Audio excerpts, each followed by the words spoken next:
Assalamualaikum warahmatullahi wabarakatuh. Saya Suwandi. Di sini saya akan membacakan tugas UTS dari Al-Quran Hadis. Poin pertama, karakteristik peserta didik, MI dan implikasinya dalam pembelajaran Al-Quran Hadis. Yang pertama, dalam perkembangan kognitif usia 7 sampai 12 tahun, tahap operasional konkret menurut Piaget. Anak mampu berpikir logis tetapi masih terkait hal konkret. Yang kedua, belum bisa berpikir abstrak sepenuhnya. Implikasinya, materi Al-Quran hadis diberikan dengan contoh nyata, gambar, kisah, dan aktivitas praktik. Yang kedua itu menghindari teori yang terlalu abstrak, misalnya makna filosofis dari ayat. Yang kedua itu dari perkembangan afektif atau spiritual, mulai memahami nilai benar salah dan membentuk sikap religius. Dan yang kedua, sangat mudah meniru perilaku guru yang merupakan teladan bagi siswa. Implikasinya, guru menjadi role model akhlak ketika mengajarkan adab membaca Al-Quran. Dan yang kedua, pembelajaran diperkuat dengan keteladanan, pembiasaan, dan kisah teladan Nabi. Dari perkembangan psikomotorik, motorik halus berkembang baik, siap belajar menulis Arab. Dan kedua, motorik kasar mendukung aktivitas permainan edukatif. Implikasinya, latihan menulis huruf hijaiyah, menyalin ayat, memperbaiki makhraj dengan gerakan mulut. Dan yang kedua, pembelajaran kinestetik berupa kartu huruf, puzzle ayat, permainan kelompok. Yang ketiga, yang keempat, karakteristik belajar peserta didik MI. Nah, yang pertama itu anak-anak itu suka bermain, belajar melalui pengalaman langsung. Dan yang kedua itu rentang perhatian masih pendek. Implikasinya, penggunaan metode variatif, permainan ceramah singkat, diskusi atau demonstrasi tajwid. Dan yang kedua itu media menarik agar tidak bosan. Oke.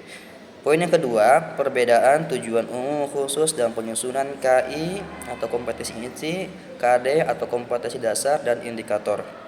Yang pertama, tujuan umum pembelajaran Al-Quran hadis. Yang pertama itu memberikan dasar-dasar kemampuan membaca Al-Quran dan menanamkan akhlak Qurani dan pemahaman hadis. Tujuan khususnya itu lebih spesifikasi lagi. Misalnya itu siswa mampu membaca Al-Quran surah Al-Falaq dengan tartil, atau siswa mampu menghafal hadis tentang kebersihan. Nah, hubungan KI, KD, dan indikator. KI itu rumusan umum terkait sikap, pengetahuan, dan keterampilan. KD itu penjabaran KI menjadi kemampuan yang harus dikuasai. Dan indikator itu ukuran terukur untuk mengetahui ketercapaian KD. Nah, relevansinya dengan tujuan pendidikan nasional, yang pertama itu membentuk peserta didik yang beriman, bertakwa, berakhlak mulia, serta memiliki kompetensi membaca dan memahami sumber ajaran Islam. Dan yang kedua itu kontribusi langsung pada pembentukan karakter dan kompetensi spiritual. Tiga, kelebihan dan kekurangan media pembelajaran Quran hadis. Yang pertama itu ada media cetak. Itu contohnya buku, LKS, dan kartu hijaiyah. Nah, kelebihannya itu mudah digunakan, cocok untuk latihan membaca atau menulis. Tapi kekurangannya itu tidak interaktif, kurang menarik bagi siswa modern. Yang kedua itu media audio, seperti murotal, rekaman tajwid. Nah, kelebihannya membantu siswa meniru makhraj dan tartil. Kekurangannya itu tidak ada tampilan visual, anak bisa cepat bosan. Yang ketiga ada media audio visual seperti video tajwid, animasi, kisah Nabi. Kelebihannya itu menarik, memudahkan pemahaman abstrak jadi konkret. Kekurangannya itu perlu perangkat dan jaringan. Dan yang terakhir ada media digital, seperti Quran digital, aplikasi hafalan, dan kuis digital. Kelebihannya itu interaktif, variatif, siswa lebih semangat. Kekurangannya resiko distraksi seperti iklan game, butuh pendampingan khusus dari guru.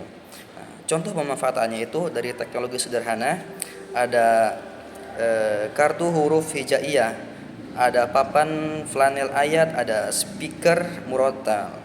Dan teknologi modern ada LCD, video tajwid, dan aplikasi ayat atau kuisis untuk evaluasi. Nah, yang keempat, poin keempat, langkah-langkah pokok penyusunan RPP, Modul Ajar Al-Quran Hadis. Yang pertama itu harus mengidentifikasi capaian pembelajaran atau CP. Yang kedua itu merumuskan tujuan pembelajaran. Yang ketiga itu menentukan materi. Yang keempat menentukan metode. Yang kelima memilih media dan sumber belajar. Yang keenam penyusunan bahan ajar. Dan yang ketujuh itu langkah-langkah pembelajaran seperti pendahuluan, kegiatan inti, penutup, dan yang terakhir penyusunan evaluasi.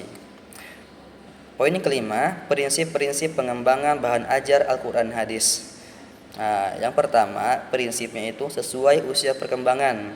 Yang kedua itu integrasi nilai Islami. Yang ketiga, kesenian atau kesesuaian dengan kurikulum.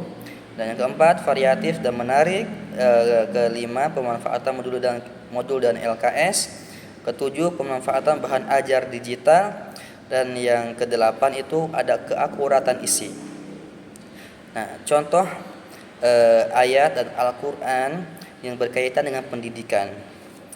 Itu contoh ayat ada pada surah Al-Alaq. A'udzubillahi minasyaitonirrajim. Iqra bismi rabbikal ladzi khalaq.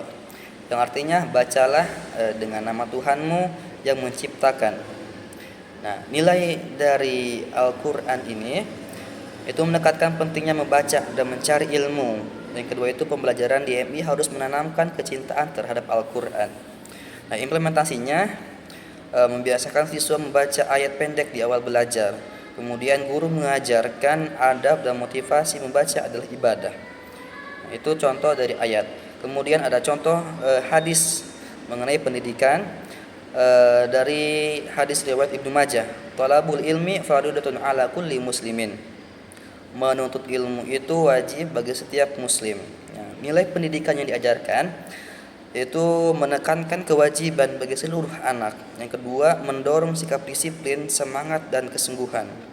Implementasinya, guru memotivasi siswa agar rajin belajar Al-Quran dan hadis. Yang kedua itu menghubungkan materi dengan kehidupan sehari-hari. Nah, sekian dari saya. Billahi taufiq wal hidayah. Wassalamualaikum warahmatullahi wabarakatuh.